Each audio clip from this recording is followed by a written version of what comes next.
Mantu Kumar, BNSDAV public school के भौतिक शास्त्र शिक्षक। मैं आज आपके सामने कक्षा 9वीं के भौतिक विज्ञान के प्रथम अध्याय गति यानी मोशन चैप्टर को लेकर के आपके सामने में प्रस्तुत हूँ।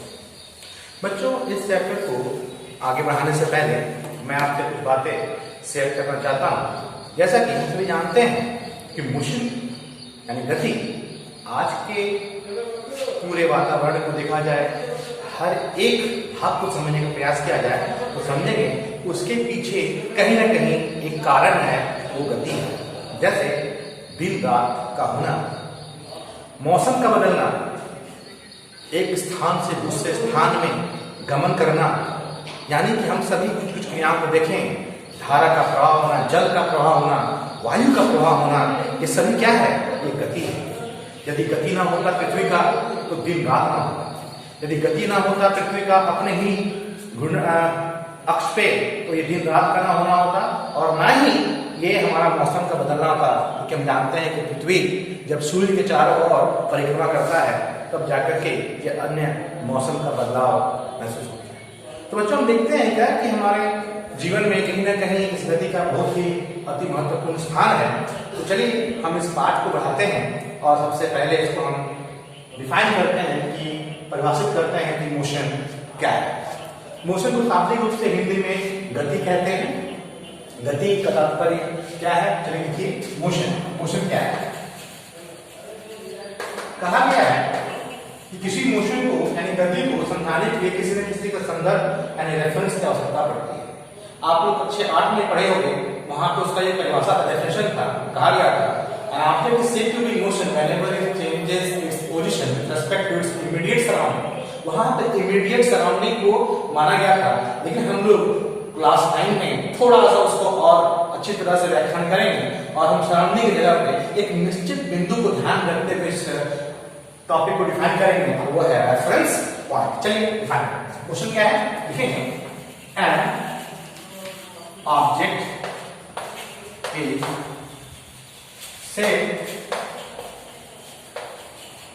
said to be in motion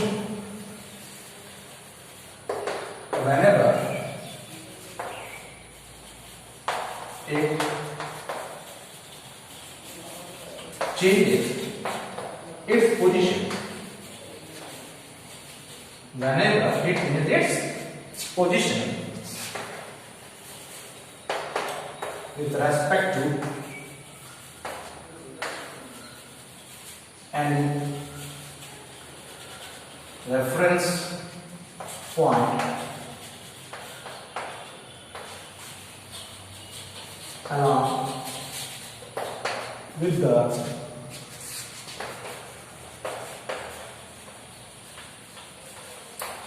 passage of time। बच्चों, इस डेफिनेशन को ध्यान देखिए, समझने का प्रयास करते हैं। क्या है मोशन, क्या है गति, क्या है? An object is said to be motion. एक वस्तु विशेष को हम कह सकते हैं कि वो मोशन में है, गति में है। कब? व्हेनेवर, जब भी इट चेंजेस इट्स पोजीशन, जब भी वो अपने स्थान में परिवर्तन लाता है। तो स्थान में परिवर्तन किसके आधार पे? With respect to any reference point, यानी कहीं ना कहीं किसी के संदर्भ में कहना पड़ता है। यदि हम किसी के संदर्भ में ना कहें तो हम मोशन को डिफाइन नहीं कर सकते।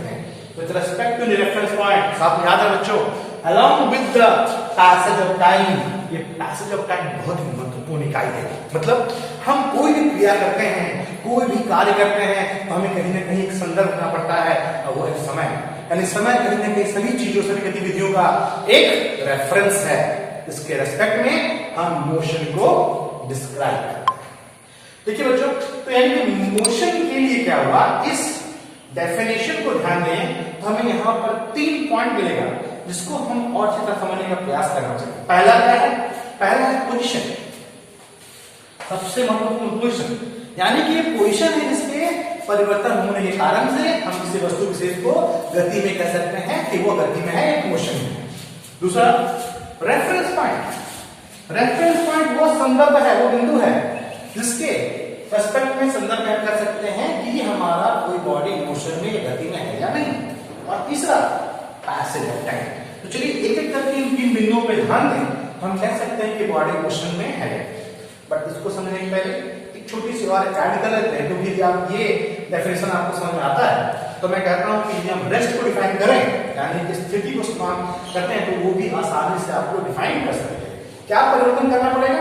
छोटी सी परिवर्तन है, मुझे ध्यान दीजिएगा।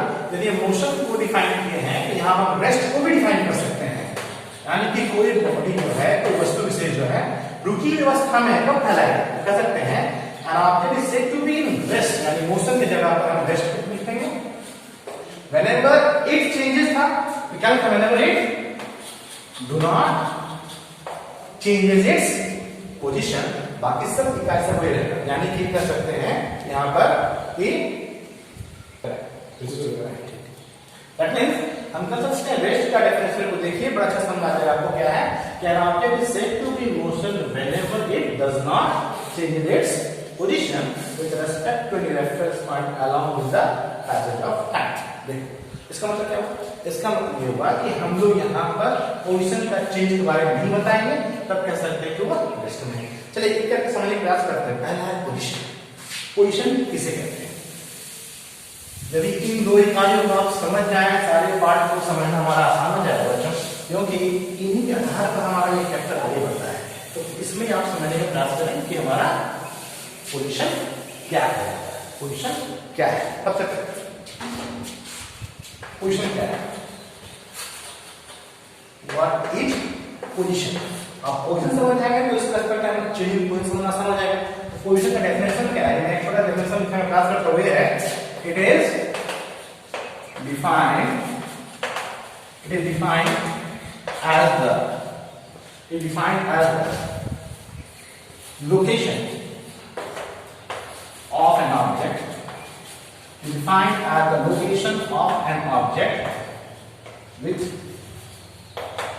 respect to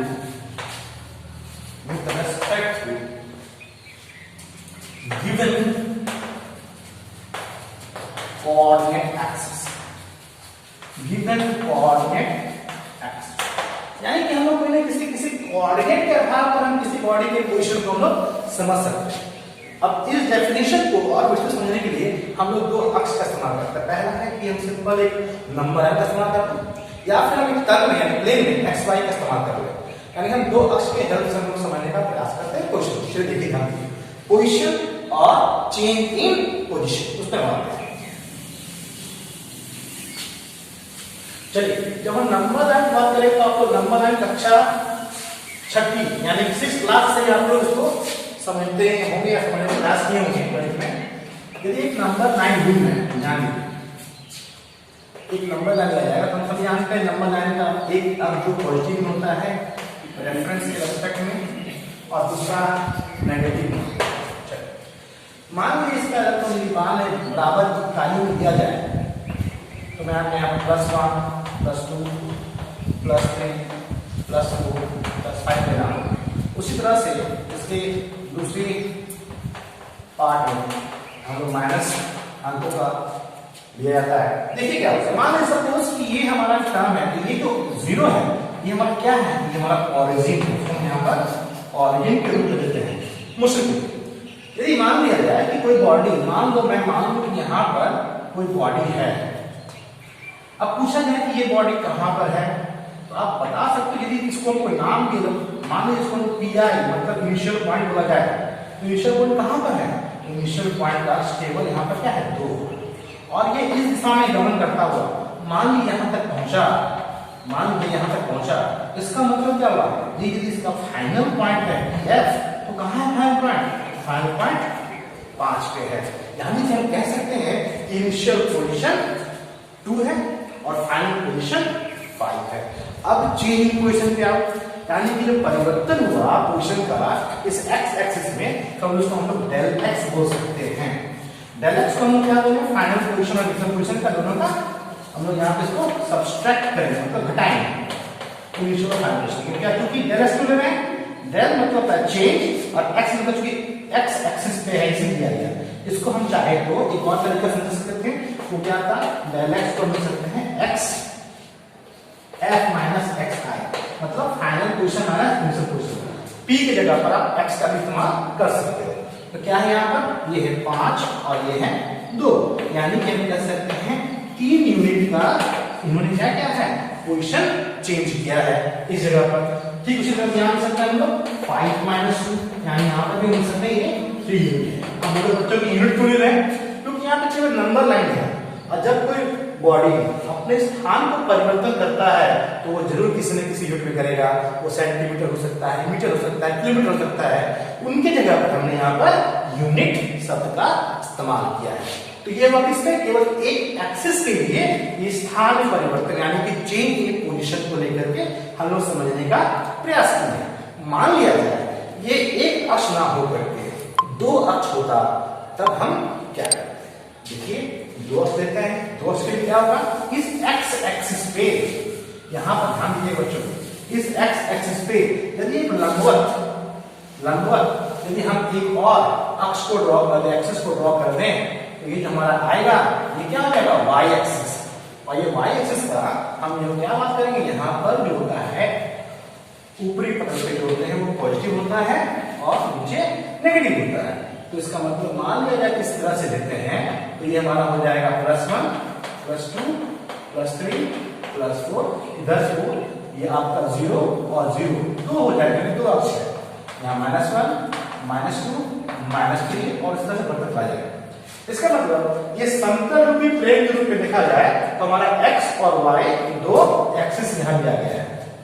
अब देखो बच्चों, इसका मतलब हम किसी भी पॉइंट पर किसी भाग में ले सकते हैं, इसको हम लोग कह सकते हैं इसके कोऑर्डिनेट्स को, यानी पहला पॉइंट आपका यहाँ पर प्लस है, यानी कि याद रखें p x y, इसका तरीका होता है लिखने का, यानी कि जब भी हम कोई पॉइंट को लोकेशन को समझने का प्रयास करेंगे तो होगा p x y, यहाँ पे क्या है प्लस है।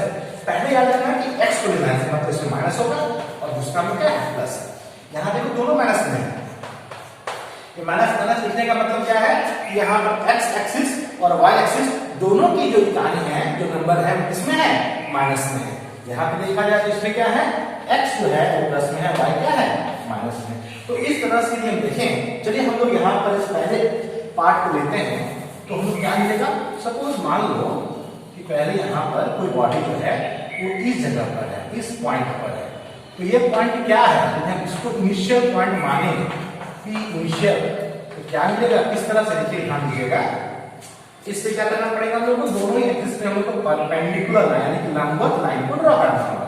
तो लंबवत लाइन ड्रॉ करते हैं तो हमें पहला पॉइंट मिलेगा x में, तो क्या होगा ये 2 है, y का क्या है वो भी 2 है, तो आपका ये इनिशियल पोजीशन के रूप में 2 2 हुआ। यदि मान लीजिए ये यहाँ से स्थानांतरित करता है, स्थान परिवर्तन करता है, और स्थान को परिवर्तन करते हुए यदि यहाँ तक पहुंचा, मान लीजिए बच्चों ध्यान दो यहाँ तक पहुंचा, तो क्या हुआ, यहाँ तक पहुंचने पे ये मान लो P F यानी फाइनल पॉइंट है, तो ये यहाँ से यहाँ तक दूरी तय किया, तो ये फाइनल पॉइंट क्या होगा, ये होगा 5 और वहां पर है 4। ये तो इस तरह से ये हमारा पोजीशन समझ में हमको समझना है, और साथ में ये चेंज इन पोजीशन भी हम लोग समझ रहे हैं। इस चेंज इन पोजीशन को निकालने के लिए हम लोग डिस्टेंस फॉर्मूला का इस्तेमाल कर सकते हैं। इसको जान लिया जाए, यानी कि हम लोग जानना चाहें कि दूरी कितनी है, तो इस दूरी के लिए एक फॉर्मूला है, यदि हम इसको बोले कि ये P और ये PF PI की दूरी क्या है, PF PI की जो दूरी हो क्या है, तो इसका फॉर्मूला है under root x2 minus x1 whole square plus y2 minus y1 का होल स्क्वायर। यानी इस फॉर्मूला में इस नंबर को बैठाएं तो हम लोग दूरी को निकाल सकते हैं, यानी कि स्थान के परिवर्तन के मानक मैग्नीट्यूड को निकाल सकते हैं कि कितना यहाँ पर दूरी तय हुआ या विस्थापन हुआ। चलिए बच्चों, तो ये था पोजीशन, पहला है ये पोजीशन हम लोग समझने का प्रयास। इसके बाद दूसरी इकाई थी वो थी रेफरेंस पॉइंट। रेफरेंस पॉइंट क्या होता है, उम्मीद करते बच्चों आपको समझ आ रहा होगा, आप लोग मेरे साथ यहाँ पर इसको नोट भी कीजिएगा, क्योंकि जितने बातें आपको बताई जा रही है आप लोग नोट करते हैं तो आपको एक नोट भी तैयार हो जाएगा, जो आपके परीक्षा के लिए काफी मददगार साबित होगा। साथ में चले बच्चों, तो दूसरा जो पॉइंट हमारा है वो है रेफरेंस पॉइंट। रेफरेंस पॉइंट क्या है, यदि मैं रेफरेंस के बारे में बात करूं तो आप लोग को मैं थोड़ा सा प्रैक्टिकल अप्रोच से बात करूं तो आप पाओगे क्या। उम्मीद करते हैं कि आप लोग कभी ना कभी बाजार जरूर गए, चाहे वो कपड़ा खरीदते हो या राशन खरीदते हो। देखिए होगा कि आप जब कुछ खरीदते हैं, मान लीजिए आप कपड़े दुकान में गए और आप उनसे बोलते हो मुझे 1 मीटर का मुझे कपड़ा दीजिए, तो क्या करता है वो दुकानदार 1 मीटर का स्केल लेता है और उस स्केल से नाप से आपको आपके मनवांछित कपड़े को चुन करके काट दे देता है। वहां पे 1 मीटर आपका रेफरेंस है। आप कोई ग्रोसरी की दुकान, राशन की दुकान जाते हैं और आप यदि बोलते हैं कि मुझे 1 किलो के वजन का कुछ सामग्री चाहिए, तो उसके पास एक बटखरा होता है। वो बटखरा जो होता है 1 केजी का होता है और दूसरे माप में वो अपने सामान को आप जो चाहते हैं उसको वजन करके आपको दे देता है। ये 2 एग्जाम्पल में आप देखिए बच्चों, आप पाए कि वहां पे 1 मीटर स्केल है और एक बटखरा है। ये क्या है? यही रेफरेंस है, यानी जिसके रेस्पेक्ट में वो तुलना या मापन कर रहा है। ठीक उसी तरह से जब हम मोशन का बात करते हैं, गति की बात करते हैं, तो हमें भी यहाँ रेफरेंस चाहिए। तो रेफरेंस क्या है, इसका डेफिनेशन क्या है? टॉपिक हमारा बच्चों रेफरेंस पॉइंट। रेफरेंस पॉइंट क्या है? इसके इसको साथ में it is defined as a point. It is defined as a point or object. किसी ऑब्जेक्ट को भी रेफरेंस दे सकते हैं, किसी पॉइंट को रेफरेंस सकते हैं। It is defined as a point और object with respect to which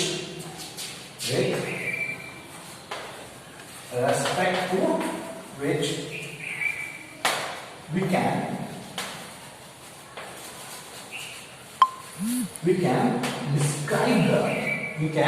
describe the state of an object. किसी ऑब्जेक्ट के स्टेट को बताने के लिए जिस बिंदु विशेष का, जिस ऑब्जेक्ट का हम इस्तेमाल करते हैं वो क्या है? Reference point. अब बोले इसका मतलब क्या है, हम कैसे समझें कि रेफरेंस आखिर क्या है? चलिए बच्चों हम आपको एग्जाम्पल देते हैं, कुछ एग्जाम्पल्स आपको उम्मीद करते हैं तो समझ में आ जाएगा रेफरेंस क्या है।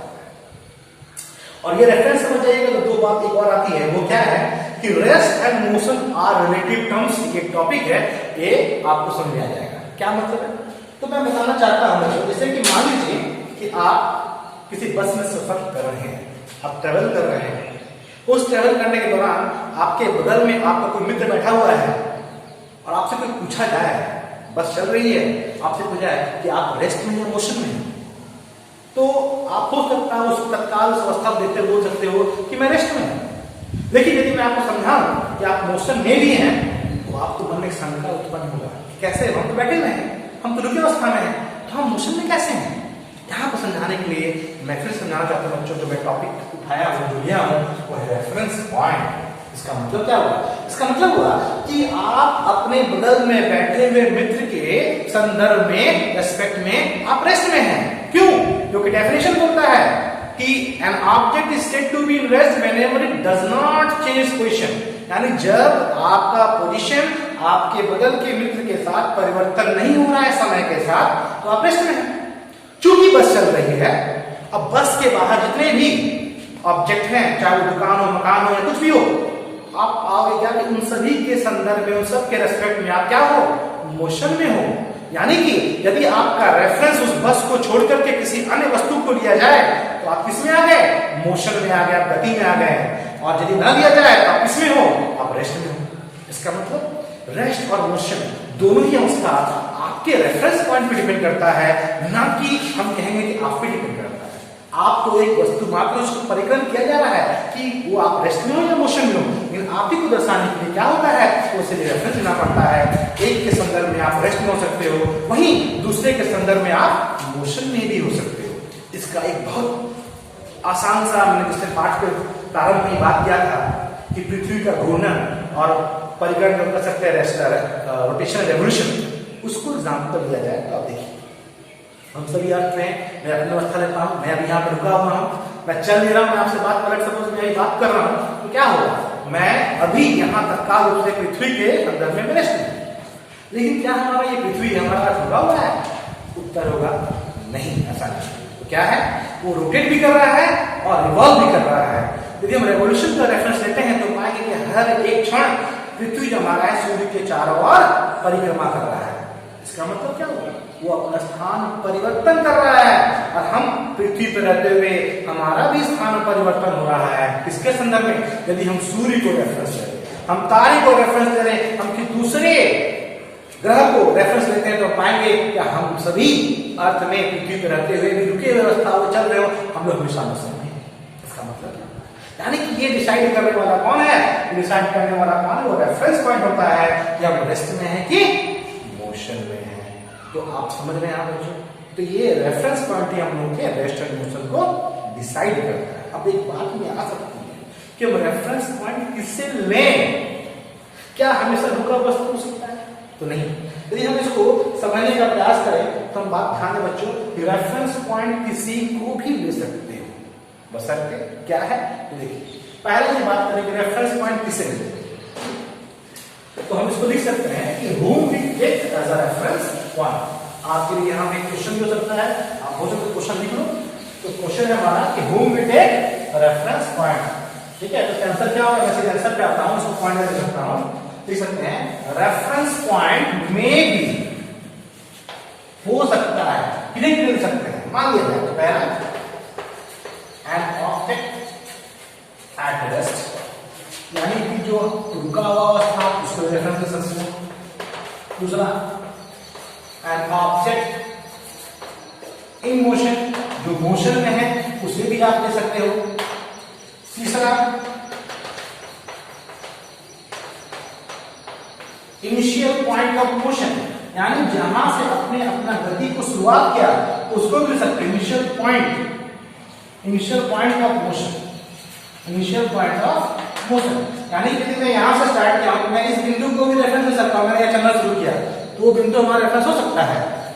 अंतिम ले सकते हैं जो वो है हमारा, एक और बात है जिज्ञासा सोच सकते हैं, वो है एनी पॉइंट। अभी समझने की कोशिश करिए, any point apart from initial point, apart from initial point, यानी कि ये डिपेंड करता है कि कोई जरूरी नहीं जहां से स्टार्ट किया उसको लिखो। मैं यहां स्टार्ट किया हूं भले ही, लेकिन मैं यदि मैं अपने इस विंडो को या फिर मैं इस बोर्ड को ले लूं रेफरेंस, इसको भी रेफरेंस सकते हैं। मैं यहां चल रहा हूं ये भी रेफरेंस हो सकता है, निश्चित नहीं मैं ये बिंदु बात कर रहा हूं, ये भी हो सकता है। यानी कि ये चार पॉइंट हम डिजाइन कर सकते हैं कि रेफरेंस पॉइंट कौन हो सकता है, रुकी अवस्था में ऑब्जेक्ट जो चल रहा है वो भी, या फिर जहां से स्टार्ट किए, या कोई पॉइंट जो आपका मोशन में जहां से स्टार्ट किए वो ना भी हो, तो ये आपका रेफरेंस पॉइंट हुआ। चलिए तीसरे पॉइंट में आता हूं, उस डेफिनेशन का वो था passage of time.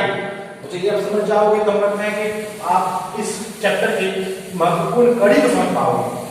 Passage of time का मतलब जब ये बात करूं कि टाइम क्या है तो दिमाग में बात आएगा कि टाइम जो है इंडिपेंडेंट फिजिकल क्वांटिटी है। इंडिपेंडेंट मतलब किसी पे आश्रित नहीं है, ऐसा पैमाना है जो आश्रित किसी पे नहीं है। तो क्या है भाई, देखिए ध्यान दो, मैं पूछूं मान लो कोई ऑब्जेक्ट, ध्यान देना, कोई ऑब्जेक्ट ए पॉइंट पे है और ए पॉइंट पे चलना शुरू किया, तो मान लीजिए ये जो जिस समय चलना शुरू किया वो आपका T1 था, और T1 मान लिया जाए कि 10:30 के सुबह के समय में ये चलना शुरू किया, मान लिया जाए, और चलता हुआ एक पॉइंट बी पहुंचा, वो बॉडी चलता हुआ बी पॉइंट पहुंचा, और बी तक पहुंचने में दूसरा जो टाइम है वो 10 मान लीजिए 10 मिनट का गति करते हुए 10:40 पहुंचा।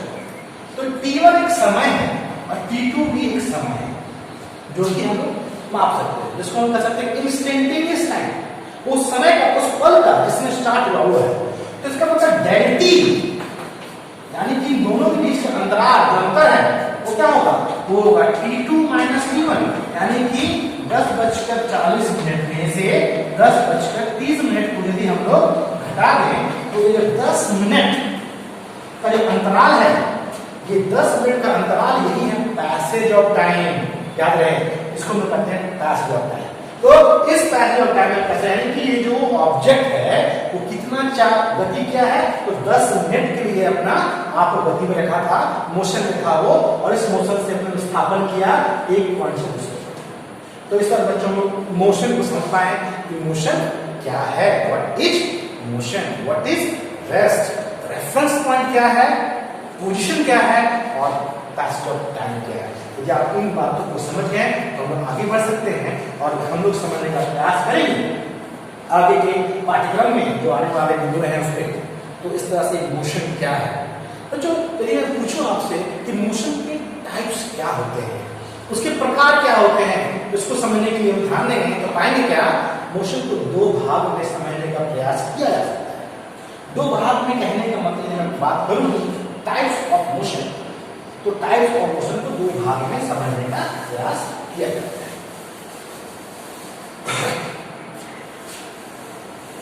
तो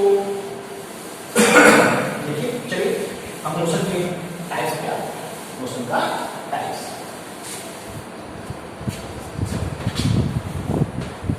टाइप्स ऑफ मोशन, गति के विभिन्न प्रकार को समझने का प्रयास करें।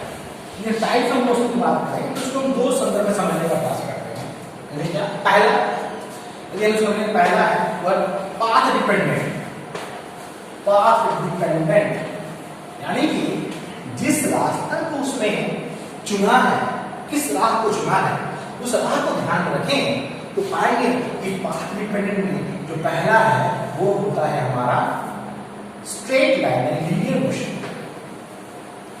लीनियर मोशन, लीनियर मतलब क्या होगा, यानी एक सीधी रेखा में जो गमन करता है उसको स्ट्रेट लाइन कहते हैं। दूसरा होगा curve linear, curve linear motion यानी कि जा तो रहा है सीधा लेकिन वह कर्व पाथ को इस्तेमाल कर रहा है, आय तिरछे रेखा को इस्तेमाल करता हुआ फिर भी जा सीधा है। आपने सर्प को देखा होगा, सांप को देखा होगा, तो जाता सीधा है लेकिन अपने पाथ को देखिएगा तो लगता है जैसे वो गमन कर रहा है कर्व की तरफ। तो linear motion, curve linear motion. तीसरा है सर्कुलर मोशन। बच्चों यहाँ ध्यान देना, ये जो मोशन है वो किस पे है, पाथ पे डिपेंडेंट है, यानी किस तरह का पाथ को फॉलो किया तो इस तरह से लीनियर हो सकता है, कर्व लीनियर हो सकता है, सर्कुलर हो सकता है। यदि हम इसको अब दूसरा जो मेरा पार्ट है वो है टाइम डिपेंडेंट। दूसरा है टाइम डिपेंडेंट यानी कि टाइम पे जो डिपेंड करता है, टाइम डिपेंडेंट मोशन। एग्जैक्टली बोला जाए तो हर एक मोशन कहीं ना कहीं टाइम पे डिपेंड कर रहा होता है, ऐसा नहीं कहेंगे कि मोशन डिपेंड कर रहा है, बट फिर भी ये टाइम की बात करेंगे तो यहाँ पर जो मेरा मुख्य संदर्भ है उसको समझाने का जो प्रयास है आपकी कक्षा के अनुसार वो है यूनिफॉर्म मोशन।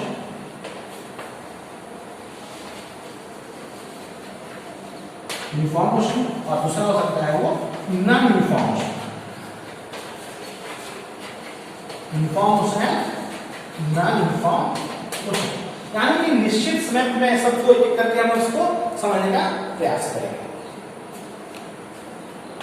तो जैसा कि अभी तक हम समझे कि मोशन के विभिन्न प्रकार हैं, जिसमें पहला था पाथ डिपेंडेंट, दूसरा टाइम डिपेंडेंट। इन सभी को समझने के पूर्व हम चाहेंगे दो और बिंदुओं पर ध्यान दिया जाए, वो है हमारा सदिश और अदिश राशि, क्योंकि इनको जान करके फिर हम आगे बढ़ सकते हैं। चलिए बच्चों ध्यान दें, यानी कि स्केलर और वेक्टर क्वांटिटीज। स्केलर और वेक्टर क्वांटिटी। स्केलर क्वांटिटी क्या होता है, स्केलर क्वांटिटी चलिए माफ करते हैं, स्केलर का मतलब क्या है, यानी कि इसको समझने की बात समझे ये है कि वैसे फिजिकल क्वांटिटी जिसको डिस्क्राइब करने के लिए केवल और केवल मैग्नीट्यूड की आवश्यकता हो, यानी कि स्केलर क्वांटिटी को डिस्क्राइब करने के लिए केवल मैग्नीट्यूड की आवश्यकता होती है, जहां केवल माप की आवश्यकता होती है, मैग्नीट्यूड की आवश्यकता होती है, इसे हम लोग स्केलर कहते हैं। ठीक उसी के विपरीत बात करें, विपरीत के साथ हम कर सकते हैं वेक्टर किसे करते हैं। वेक्टर जो है वो जो वेक्टर क्वांटिटी है, वेक्टर क्वांटिटी है उसे किसे करते हैं, यानी यहां पर मैग्नीट्यूड के साथ डायरेक्शन की आवश्यकता होती है उसको डिस्क्राइब करने के लिए। अब एक दिमाग में बात आती है कि मैग्नीट्यूड का मतलब क्या होता है, डायरेक्शन का मतलब क्या है, ये दोनों बात समझना चाहिए आपको। मैं फिर से समझाने के बाद फिर से, यानी कि इसको हम कहते हैं अदिश राशि, स्केलर क्वांटिटी। अदिश में इसमें दिशा का ध्यान कर सकता नहीं है, यानी केवल मैग्नीट्यूड की आवश्यकता होती है। वेक्टर किसे कहते हैं, जिससे मैग्नीट्यूड भी चाहिए और साथ में डायरेक्शन भी चाहिए, इसको हम लोग कहते हैं सदिश, यानी दिशा के साथ सदिश राशि।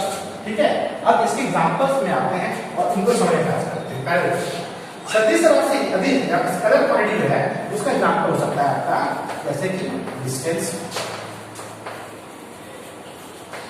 स्पीड, मास, एक्सेट्रा। उसी तरह से यहाँ बात किया, इसका एग्जाम्पल लिया जाए, हम लोग मिलेगा इसमें क्या, इसमें भी सर्च कर लो, displacement, velocity, acceleration, force, etcetera. बच्चों ये मैंने जो बात किया था जिसपे आता हूं कि इन दोनों को समझने का प्रयास किया तो आपको समझ में आ जाए कि मैग्नीट्यूड किससे करते हैं, पैसा देते हैं। मैं एग्जांपल लेता हूं, इससे दोनों को आप लोग समझ सकते हो कि ये कोई दिशा में किस तरह से घूमन करता है, क्या होता है, समझने का प्रयास करना। जैसा कि मैं यहाँ पे दो लाइन लिखता हूं और दो लाइन को समझने का प्रयास करो। जैसे पहला एक लाइन है, an object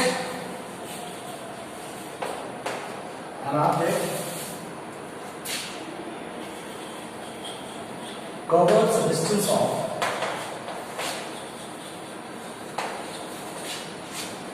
5 किलोमीटर। मान लीजिए यहाँ पे लाइन लिखा हुआ है कि object covers a distance of 5 kilometre. एक और एग्जांपल लिख रहा हूं इसी के साथ ही, an object covers a distance of 5 kilometers towards east। बताइए अंतर कैसे है? एक में केवल और केवल 5 किलोमीटर के बारे में बताया गया है, जो कि कहीं ना कहीं एक दूरी का हम कह सकते परिमाप है, यानी उसका मैग्नीट्यूड है कि 5 किलोमीटर दूरी तय किया गया। दूसरे में बताया गया कि 5 किलोमीटर का दूरी तय करने के साथ और एक उसमें जानकारी दी जा रही, इंफॉर्मेशन दी जा रही, वो क्या है, तो टुवर्ड्स ईस्ट, यानी कि पूरब की दिशा में, यानी डायरेक्शन में। इसका मतलब क्या होगा, ये जो पहला राशि है, यानी पहला जो सेंटेंस है, ये केवल स्केलर को समझा रहा है, और दूसरा जो पॉइंट वेक्टर को समझा रहा है, यानी इसमें मैग्नीट्यूड भी है और डायरेक्शन भी है। तो इस तरह बच्चों कहीं ना कहीं बहुत सारे एग्जाम्पल को लेकर के हम समझ सकते हैं कि स्केलर क्या है, वेक्टर क्या है। और जैसा कि इस पाठ में हम लोग को पढ़ना भी है बहुत सारे राशियों के बारे में, तो हम समझेंगे कौन स्केलर है कौन वेक्टर है, और आपको समझ में भी आता चला जाएगा, क्योंकि इसमें हम लोग को स्पीड करना है, वेलोसिटी है, एक्सेलरेशन है, ये सारी बातें बाकी आना बाकी है। जब उनका हम परिकरण करेंगे समझाया जाएगा आपको कि कौन सा स्केलर है और कौन सा वेक्टर है, जैसे कि हम लोग पहले एग्जाम्पल लिख चुके। चलिए इस दो फिजिकल क्वांटिटी को पहले समझने का प्रयास करते हैं। वह है हमारा डिस्टेंस एंड डिस्प्लेसमेंट, यानी दूरी और विस्थापन। ठीक है, डिस्टेंस एंड डिस्प्लेसमेंट। डिस्टेंस क्या होता है, विड्थ क्या होता है, इसको समझने का प्रयास करें।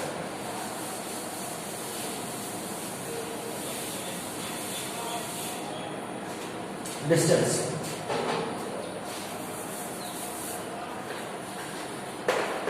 यदि बात करो डिस्टेंस का, तो डिस्टेंस क्या होता है बहुत स्पष्ट रूप से समझने का प्रयास करते हैं बच्चों। It is defined as the actual path, defined as the actual path covered, actual path covered between two distinct points, between two distinct points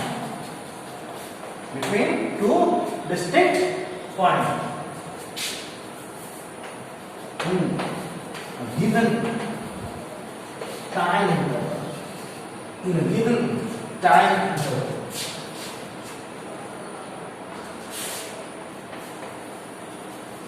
आप लोग ऐसा लिखने का क्या उद्देश्य है, मैंने आपको पहले ही बताया था कि टाइम के संदर्भ में ही हम किसी भी दो बिंदुओं के बीच में समझ सकते हैं कि वो दूरी कितना तय कर पाया, इसलिए मुख्य रूप से समय है, और साथ में एक डिस्टिंक्ट पॉइंट कौन सा है वो इनिशियल और फाइनल पॉइंट है, जिसके रेस्पेक्ट में कह सकते हैं कि उन्होंने क्या किया।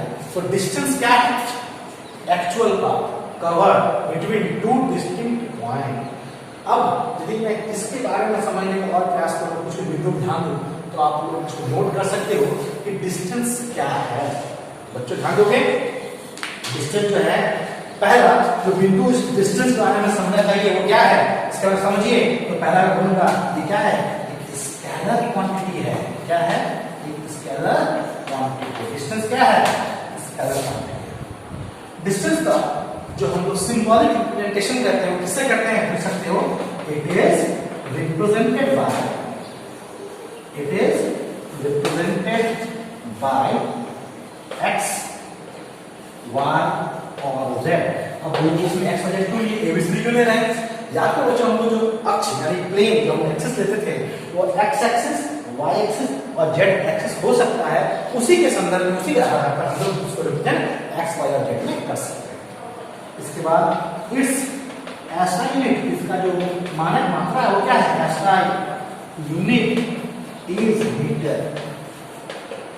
SI unit is metre. हाँ, किलोमीटर भी है, सेंटीमीटर भी हो सकता है, लेकिन इसका SI मात्रक क्या है? SI मात्रक मीटर है। साथ में याद रहे बच्चों, सबसे ऊपर जो कि स्केलर है, ये अपने इसको सबसे महत्वपूर्ण पॉइंट है, it is always positive. It is always positive, हमेशा पॉजिटिव होगा, या फिर जीरो भी हो सकता है। जीरो कब होगा? जब कोई स्थान का परिवर्तन ना हो, यानी कि वो इनिशियल और फाइनल पॉइंट यदि वो एक ही बिंदु है, हम कह सकते हैं वहां पर कि आपका वो जीरो आपका यहाँ पर लिया जा सकता है। इसमें यदि वो मूवमेंट ही ना करे, लेकिन मूवमेंट करके यदि पुनः आए तो वो दूसरी बात है, वो दूसरा हमारा टॉपिक है। बट यहाँ पर क्या है कि हमेशा पॉजिटिव रहेगा। किसके लिए? Between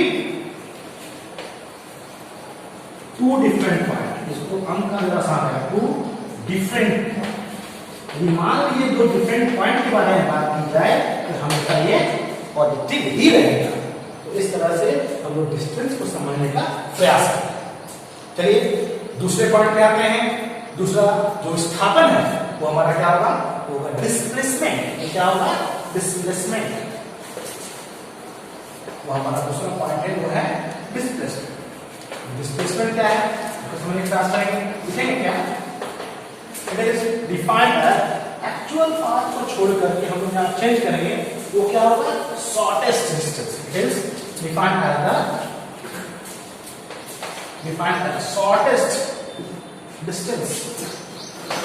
shortest distance covered between two distinct point in a given time interval.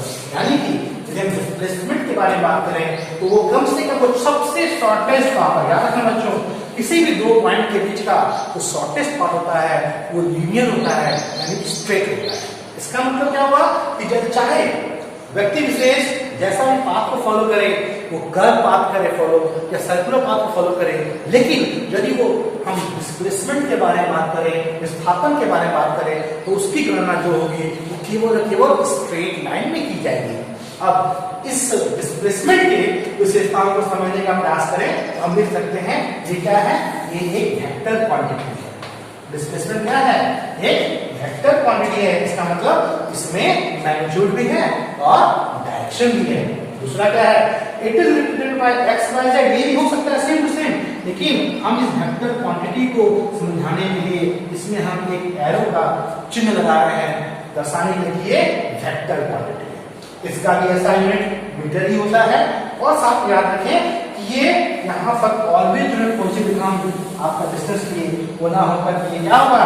It can be positive, zero और नेगेटिव। पॉजिटिव, जीरो और negative. It can be positive, zero और नेगेटिव और गिवन पोजीशन यानी दिए हुए पोजीशन के आधार पर वो पॉजिटिव हो सकता है, नेगेटिव भी हो सकता है, जीरो हो सकता है। अब इस दो बिंदुओं को समझने के लिए, डिस्टेंस और डिस्प्लेसमेंट को समझने के लिए हम लोग एक एग्जांपल उदाहरण लेते हैं बच्चों। हो सकता है आपको और बेहतर तरीका समझ आए कि डिस्टेंस और डिस्प्लेसमेंट क्या है। चलिए समझने का प्रयास करते हैं। दूरी और विस्थापन यहाँ पर क्या है? आपके पाठ्यक्रम में एनसीईआरटी टेक्स्ट बुक में बहुत सारे उदाहरण दिए गए हैं। आप उन उदाहरण को भी लिखिएगा, पढ़िएगा, तो हो सकता है और बेहतर से आपको समझ में आ सकता है।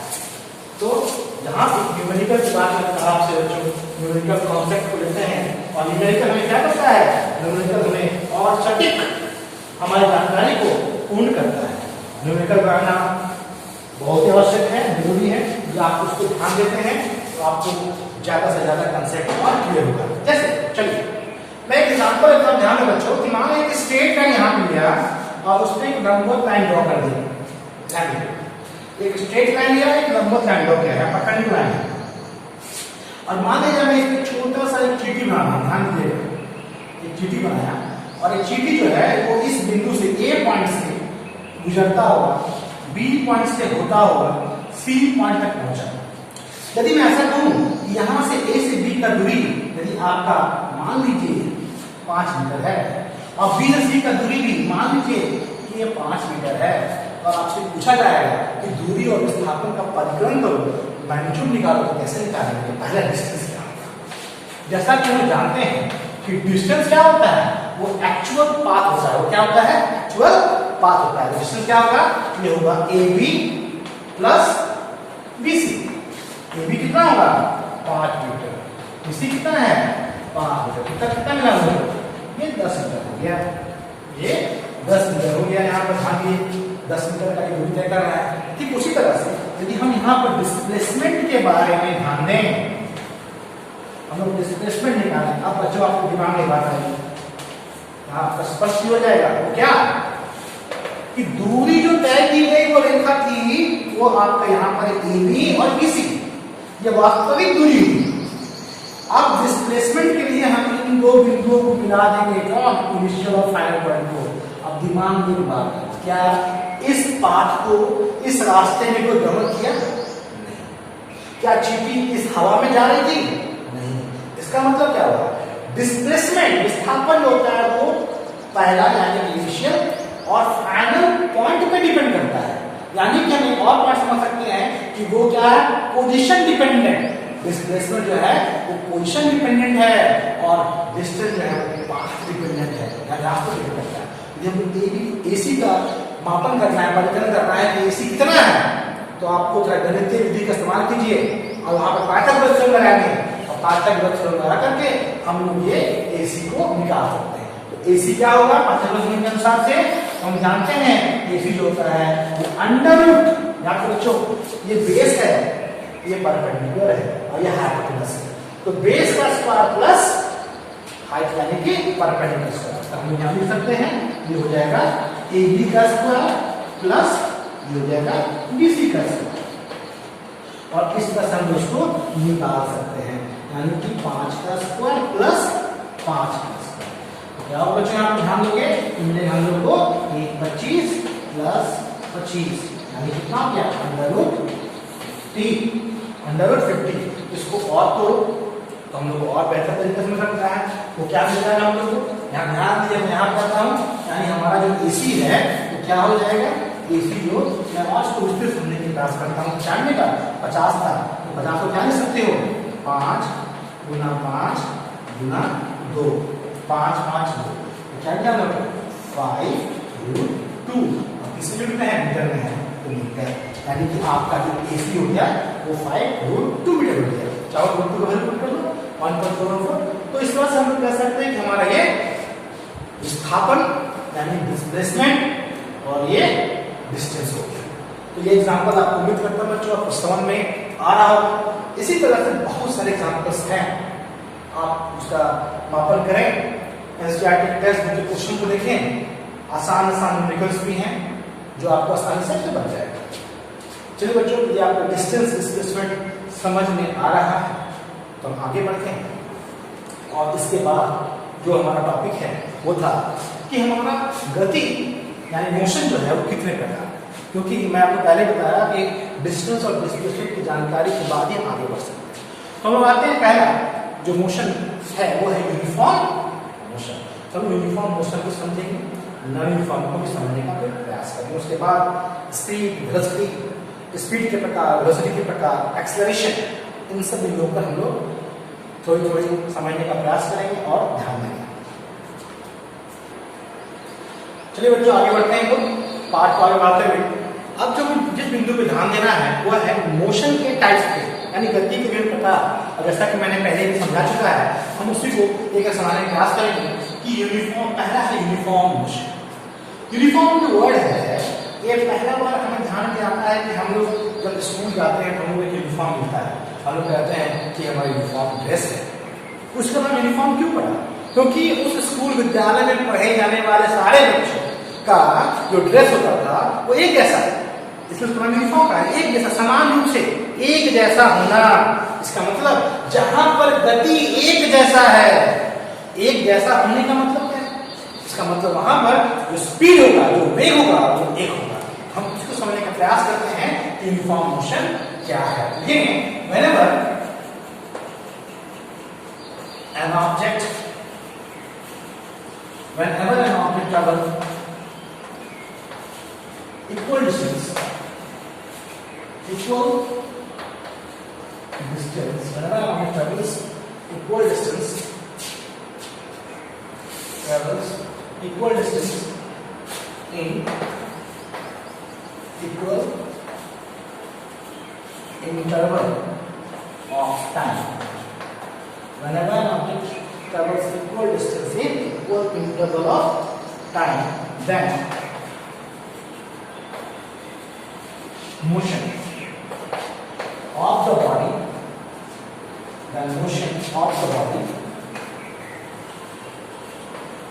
is said to be uniform. So क्या कहेंगे? यूनिफॉर्म है। इसका मोशन को यूनिफॉर्म है। इसका मतलब यानी जहां पर समान समय में समान दूरी तय की गई हो तो उस रेस्पेक्ट में क्या कहेंगे? यूनिफॉर्म। इसके लिए एक छोटा सा एग्जांपल लेते हैं तो आपको इस डेफिनेशन को समझना आसान हो जाएगा। यूनिफॉर्म मोशन क्या होता है? यूनिफॉर्म मोशन क्या होता है? चलिए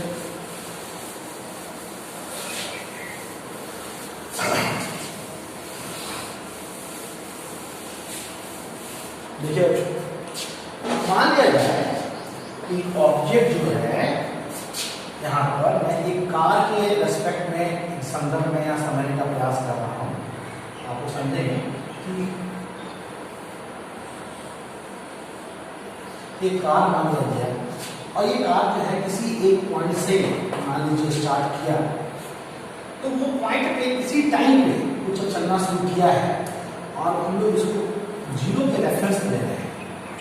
देखा जाए एक घंटे में, पहले घंटे में जो दूरी तय कर रहा है वो मान लीजिए 40 किलोमीटर है।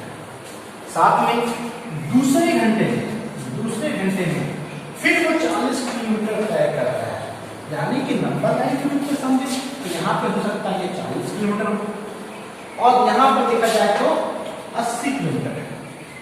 यानी कि पहले घंटे में भी 40 किलोमीटर, दूसरे घंटे में भी 40 किलोमीटर है। तो यहाँ पर हम देखेंगे क्या कि वो समान दूरी समान समय में तय कर रहा है, यानी कि हर एक घंटे पे 40 किलोमीटर तय कर रहा है। ऐसे स्थिति में हम कह सकते हैं यहाँ पर जो इसका मोशन होगा वो क्या होगा? यूनिफॉर्म होगा। चूंकि वेग अभी आप लोग नहीं पढ़े हैं, नहीं बताया गया, बात नहीं पहुंचे हैं, फिर भी उसको ध्यान रखें। तो उसको हम लोग मान लीजिए कि हम स्पीड के बारे में बात करें तो आप लोग को दिमाग में आएगा स्पीड क्या होता है? डिस्टेंस बाय टाइम, यानी 40/1 यानी क्या हो जाएगा? 40 किलोमीटर पर आवर। यानी क्या है? 40 किलोमीटर पर आवर हर एक में रहेगा, तो क्या कहलाएगा? यूनिफॉर्म कहलाएगा, यूनिफॉर्म मोशन हो जाएगा। ठीक उसी तरह से नॉन यूनिफॉर्म का डेफिनेशन के बारे में बात करें तो नॉन यूनिफॉर्म क्या होता है? तो वहां उसका डेफिनेशन क्या होगा? चलिए दूसरे पॉइंट पे आते हैं। हमारा है नॉन यूनिफॉर्म मोशन। उम्मीद करते बच्चों को समझ आ रहा होगा ये बातें, और जब हम इसको ग्राफ में समझाएंगे तो ग्राफ के टॉपिक में भी हमें जो यूनिफॉर्म और नॉन यूनिफॉर्म मोशन को समझाना होगा, जब हम लोग ग्राफ टॉपिक को पढ़ने का प्रयास करेंगे। तो नॉन यूनिफॉर्म क्या है? इसकी डेफिनेशन क्या होगी? Whenever an object travels unequal distance, असमान दूरी, unequal distance in equal interval of time, equal interval of time,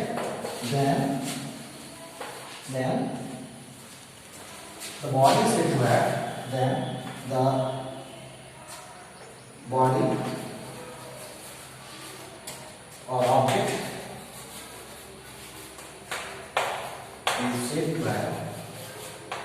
is said to have non-uniform motion. Then the body is said to have non-uniform motion. इसका मतलब क्या हुआ? यदि मैं इसको समझाने का प्रयास करूं, यदि इसको लिया जाए तो इसको भी उदाहरण से हम समझने का प्रयास कर सकते हैं कि नॉन यूनिफॉर्म मोशन क्या होता है। डेफिनेशन आपको समझ आ रहा होगा, क्या हो जा रहा है कि whenever an object travels unequal distance, या ध्यान देना है विशेष रूप से किस पे, डिस्टेंस है वो कैसा है, अनइक्वल है, unequal distance in equal interval time, समान समय में असमान दूरी, यानी प्रत्येक घंटे को यदि हम लिया जाए और हर घंटे पे असमान दूरी तय हो तो उसे क्या कहलाता है, और वास्तविक रूप में लिखा जाए हम वास्तविक रूप में नॉन यूनिफॉर्म मोशन ही करते हैं। यानी हम लोग कहीं भी पूर्णतः एक समान स्पीड, ऐसा नहीं होता है कि गाड़ी के सर्टन कंफर्टिंग नहीं है तो चले जाते हैं, कहीं पर होता है भीड़ आता है, कहीं पर होता है कि आपका रोड यानी कि स्पीड ब्रेकर है तो क्या होता है, हमें अपने स्पीड को, गति को धीमा करना पड़ता है। इसका मतलब क्या हुआ, इसका मतलब हुआ कि हमारा जो दूरी तय करने की जो बात होगी वो विभिन्न होगी, अलग अलग समय पर अलग अलग होगी।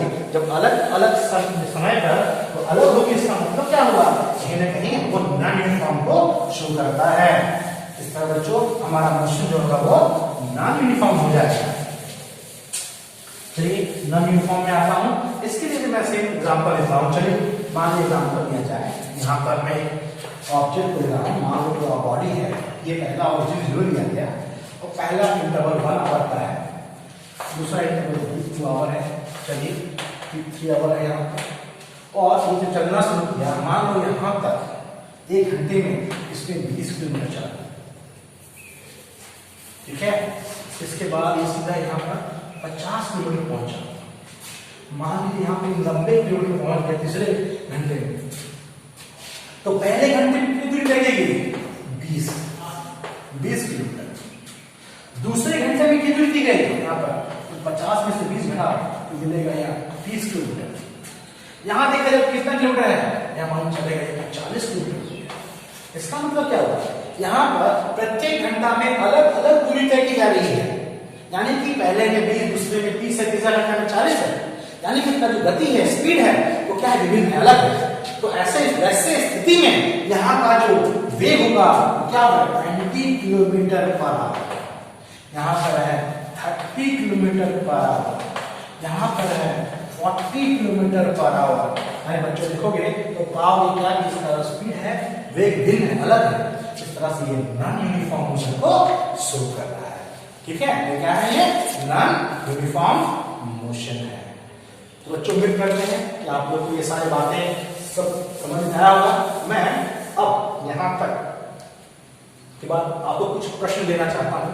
मैं कुछ डायग्राम बना रहा हूँ और आपको उस डायग्राम में दूरी, विस्थापन, डिस्टेंस और डिस्प्लेसमेंट को माप करना है, और ये आपका होमवर्क हो जाएगा। उम्मीद करते हैं कि आपको ये बातें समझ में आ रही होंगी और आज की कक्षा में जो जितने बिंदुओं पर ध्यान दिया गया है वो सारी बातें आपको समझ में आएंगी। तो चलिए मैं आपको कुछ क्वेश्चंस और उसके पहले मैं रिकॉल कर लेता हूं कि आज हम लोग क्या क्या पढ़े। बच्चों आज हमने प्रथम गति या मोशन के इस पार्ट में पहला पॉइंट बिंदु था वो था मोशन क्या है, हम मोशन समझे, फिर रेस्ट को डिफाइन किया गया। तीसरा बात जो समझने का प्रयास किया गया वो था कि मोशन के अंदर में 3 बिंदु थे, वो थे रेफरेंस पॉइंट, पोजीशन और फिर पैसेज ऑफ टाइम।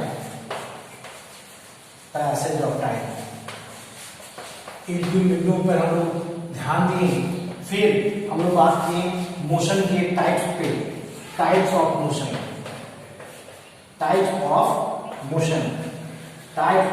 के बाद बच्चों हम लोग समझने का प्रयास किए हैं scalar and vector quantity, scalar and vector quantity, scalar vector quantity.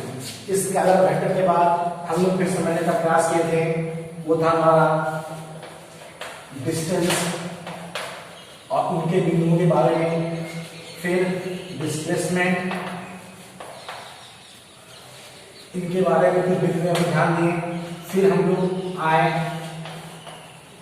Uniform motion पे, और अंतिम में वो था हमारा नॉन यूनिफॉर्म मोशन। तो आज हम लोग अभी इन सारे बिंदुओं पे हम लोग ध्यान दिए हैं। उम्मीद करते हैं बच्चों आप लोग सारे बातें आप लोग समझ आए, सारे बिंदुओं को हम लोग जो बातें आप डिस्कस किए हैं, तो ये सारे बिंदु जो पाठ के अनुसार बढ़े हैं। अब मैं आता हूँ आपको होमवर्क है कि मैं कुछ डायग्राम बनाऊंगा और वो दो बिंदु मैं आपको दूंगा, उन दो बिंदुओं के बीच में आपको डिस्टेंस और डिस्प्लेसमेंट का परिकलन करना है। क्वेश्चन क्या है बच्चों, हम क्वेश्चन पे आते हैं। क्वेश्चन जो आपका होमवर्क होगा,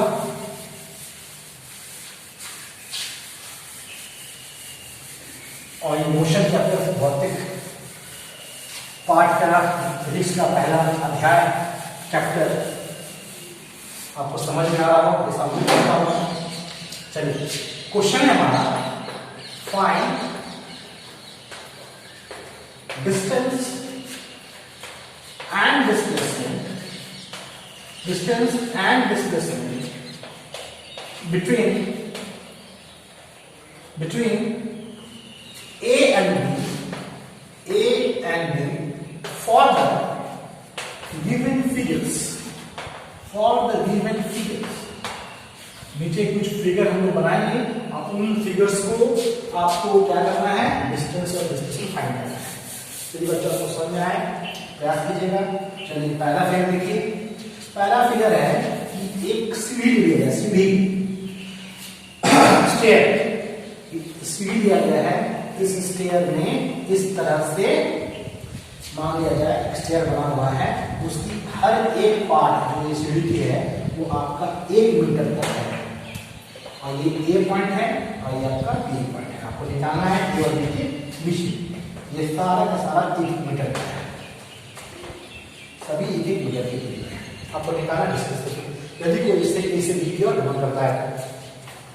दूसरा एग्जाम्पल दे रहा हूं, मान लीजिए ये एक सर्कल का आधा हिस्सा है, यानी सेमी सर्कल है, ये एक सेमी सर्कल है। इस सेमी सर्कल का ये केंद्र है, मान लीजिए ऑरिजिन है, और ये यहाँ से इसका जो रेडियस होगा, ये पॉइंट ए है, ये पॉइंट बी है, और ये जो बॉडी है वो इस आर्क पे चल रहा है, मतलब यहाँ से स्टार्ट करता हुआ ये ए बी तक पहुंचा, यानी कि ए से स्टार्ट करके बी तक पहुंचा, इधर गमन नहीं किया। और ये आपका दूरी यहाँ पे 7 मीटर है, मान लीजिए, यानी इसका रेडियस 7 मीटर है। आपको निकालना है डिस्टेंस। चलिए तीसरा लेते हैं, एक आयत आकार, यानी आयत के आकार को लेना होना है, ध्यान दोगे।